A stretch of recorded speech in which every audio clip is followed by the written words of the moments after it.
When you first start writing your book, you probably think about genre, characters, plots, setting, all the usual stuff.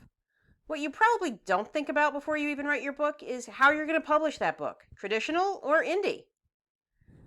But the thing is, deciding whether or not you're going to publish traditional or indie is key to you successfully selling your book. In reality, you should determine your publishing method before you write a word.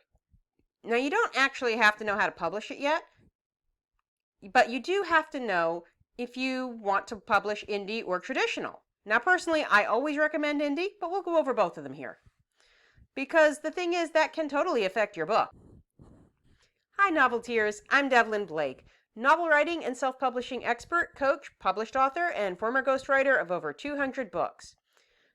So how is it that your publishing choice affects your book? Simple. On average, traditional publishers need to sell about 1 million books to break even. And that sounds awesome because who doesn't want to sell 1 million books? But that also means you have to follow a very prescribed formula and only write in established genres to make this book mainstream. You can't have ideas that are too polarizing or new. You can't write in genres that have not been mainstream for some time. Currently, publishers do not want young adults. They do not want westerns. There is no new adult in traditional publishing. They don't take Regency romance right now. Speculative fiction? Not really. Or any kind of story that about marginalized groups that don't tick every single box for own voices. They don't want those either. They also don't want you if you're too old, and I hate to say that, but I've had people tell me that they've gotten rejected from publishers because they're too old.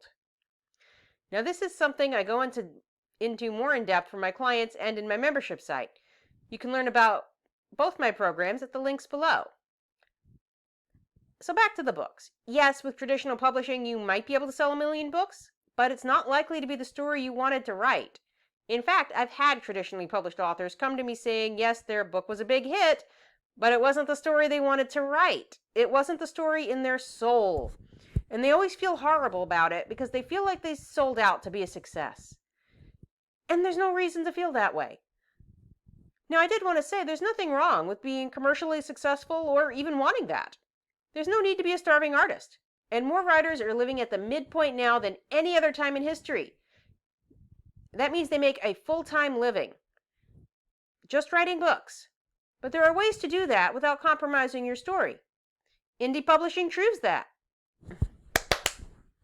Indie publishing proves that. Traditional does not.